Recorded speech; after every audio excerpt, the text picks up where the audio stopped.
کہ ایک وہ یہ آدمی ہے کہ صبح سے لے کر صبح اذان کے وقت سے لے کر رات تک یہ بندہ پبلک میں رہتا ہے، یہ لوگوں کے میسج کا جواب دیتا ہے، لوگوں کے ساتھ خوش رہتا ہے، لوگوں کا مطلب ہے ایک تعلق انہوں نے اپنے ساتھ قائم کیا ہوا ہے۔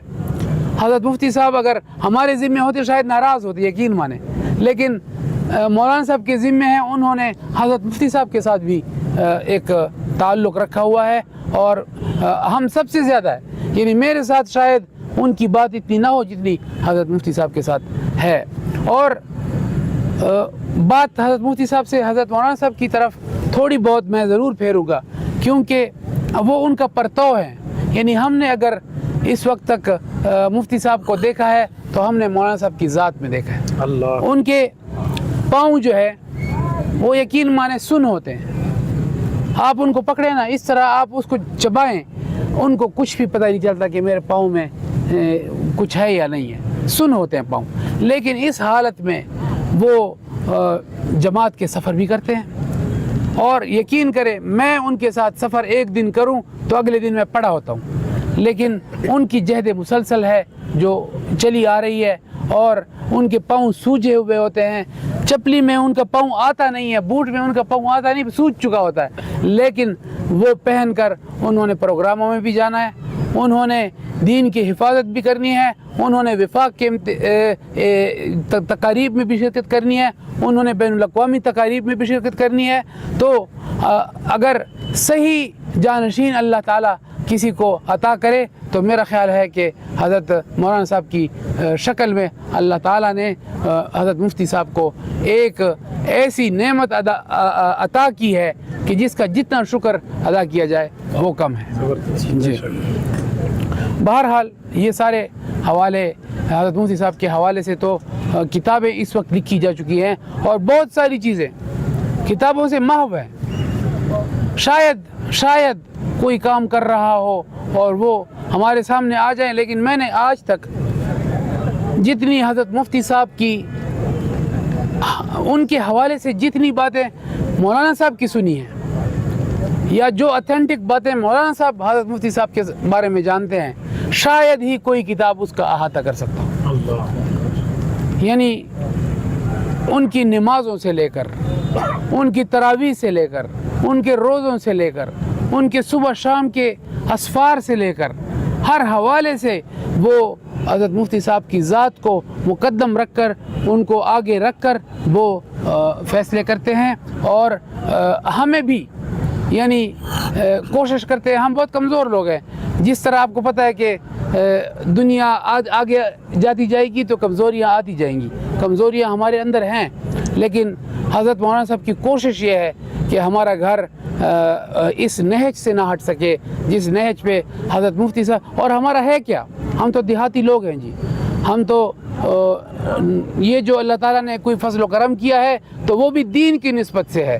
یقین مانیں اگر سیاست چوائس کا نام ہوتی اور بائی چوائس لینے کا کام ہوتا، میں قطعاً اس کو کبھی بائی چوائس نہ لیتا، لیکن اکابر کی ایک امانت ہے، میں کیسے چھوڑ دوں اس کو؟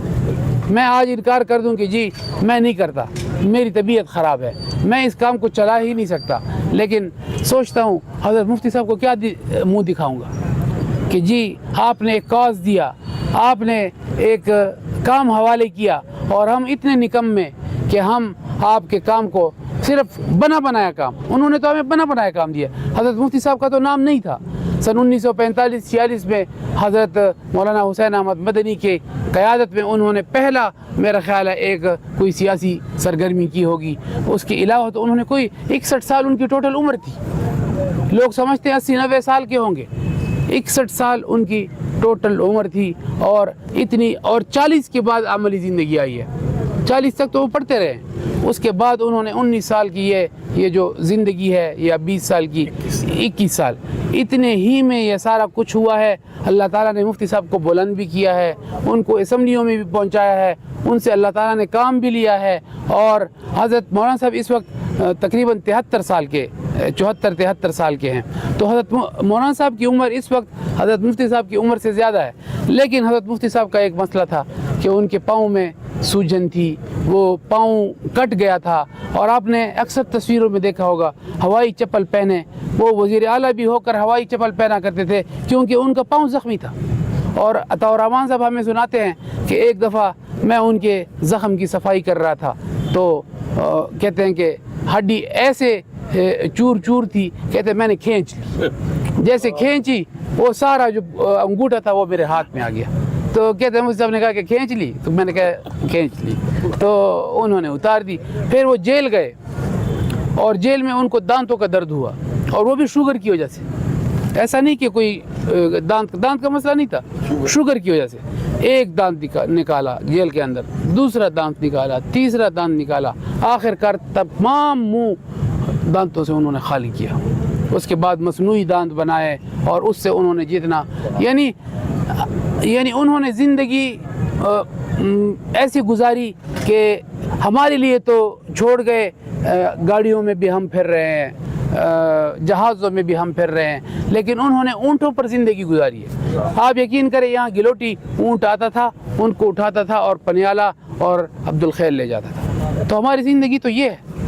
ہمارا یعنی یہ جو اس وقت کی زندگی ہے یہ حضرت مفتی صاحب کی ان محنتوں کا صلہ ہے جو اور ہمیں اس پر کبھی کبھی وہ ہوتا ہے کہ اللہ تعالیٰ ایسا نہ ہو کہ ہماری پکڑ کرے کہ ہم اتنی نعمتوں میں پل رہے ہیں, اور حضرت مفتی صاحب نے اور ان کے بڑوں نے کتنی مشکل اوقات یعنی برداشت کیے. اور مولانا صاحب کی بھی میں آپ کو یہ بات میں ساتھ ساتھ چلانا چاہتا ہوں کہ انہوں نے بھی آسائشوں کو کبھی بھی یعنی اپنی پرائیورٹی نہیں بنایا. وہ ایک نماز کسی ایک کو پکڑتے ہیں کہ جی تم نے نماز پڑھی ہے, تم نے نماز پڑھی ہے, تم نے نماز پڑھی ہے. ایک بندہ وہ اپنے لیے ڈھونڈتے ہیں تاکہ میری کوئی نماز بغیر جماعت کے نہ ہو جائے. یہ یعنی اس کے لیے پورا اہتمام کرتے ہیں. پھر ہمارے جو ملازمین ہیں یا خدمت کرنے والے ہیں وہ ایک اکیلا ایک اس کو رکھتے ہیں کہ جی حضرت مولانا صاحب نے نماز نہیں پڑھی تو ہم نے ایک کو باقی رکھنا ہے تاکہ مولانا صاحب کے ساتھ نماز کی ادائیگی جماعت کے تھرو کر سکے. اور حضرت مولانا صاحب صاحب ترتیب ہے, وہ یہ کر ہی نہیں سکتے کہ وہ نماز قضا کریں. تو پہلے نماز وہ والی ادا کرنی ہے جو پچھلی رہ گئی ہے, اس کے بعد لیکن رہتی بھی نہیں ہے. میں نے دیکھا ہے, میں نے ان کے ساتھ اسفار کیے ہیں باہر کے. وہ اگر ایئر لائن آپ نے دیکھا ہوگا جی, ایئر لائن میں آپ کو منع کرتے ہیں کہ آپ نے کھڑے ہو کر نماز نہیں پڑھی, لیکن مولانا صاحب نہ ایک طرف دیکھتے ہیں نہ دوسری طرف دیکھتے ہیں, نہ ان کے رولز دیکھتے ہیں, بس کھڑے ہو جاتے ہیں. کہتے ہیں جی بیٹھ کے میری جو ترتیب ہے وہ شاید ساقط نہ ہو جائے, تو اس وجہ سے وہ کھڑے ہو کر وہ ادھر ادھر گھوم رہی ہوتی ہیں وہ جو ایئر ہوسٹسز ہوتی ہیں. لیکن مولانا صاحب اس چیز کی پرواہ نہیں کرتے اور نمازیں ادا کرتے ہیں. گھر میں بھی یہی حال ہے. گھر میں گھریلو زندگی ان کی انتہائی سادہ ہے, اور ہمیں تو اتنا ڈانٹتے ہیں جی, اتنا ڈانٹتے ہیں کہ تمہارے سروں پر آج تمہارے سروں سے پگڑی اتری ہے, کل تمہارے بچوں کے سروں سے ٹوپی اتر جائے گی, تو یہ تم کرو گے. آج تم باجماعت نماز ادا نہیں کرتے, کل تمہارے یعنی بچے نماز ہی ادا نہیں کریں گے, تو پھر اس طرف جانا ہے آپ لوگوں نے. تو ہم نے ان کے ساتھ وعدہ کیا ہے کہ جی انشاءاللہ اس پہلو کو ہم اگر ہے مسجد بھی تو گھر میں انہوں نے بڑی مسجد ہے, اب ان کی کوشش یہ ہوتی ہے کہ میں مسجد میں نماز ادا کروں. ہماری کوشش ہوتی ہے کہ 200-250 لوگ آئے ہوئے ہوتے ہیں, اس میں سیکیورٹی کا تعین کرنا ہمارے لیے بہت مشکل ہو جاتا ہے. تو آپ ہماری ایک بات مانیں, آپ مسجد میں باجماعت نماز ادا نہ کریں. تو انہوں نے اب گھر کے اندر یعنی بالکل جو گیٹ جہاں سے نکلتے ہیں, چوک ہے ایک ہمارے گھر کا, اس کے اندر ہمارے لیے ایک مسجد بنا دی ہے. میں ان کو اکثر کہتا رہتا ہوں کہ اب تک تو شاید اللہ تعالیٰ ہمیں معاف کر دیتا کہ مسجد ذرا دور ہے, اب اللہ اور ہمیں آپ نے آپس میں بالکل آمنے سامنے کر دیا ہے. اب اگر ہم نماز کے لیے نہیں جائیں گے اور اذان آئے گی اور 2 قدم پہ جماعت ہوگی اور ہم نہیں پڑھیں گے, تو پھر آپ نے ہمیں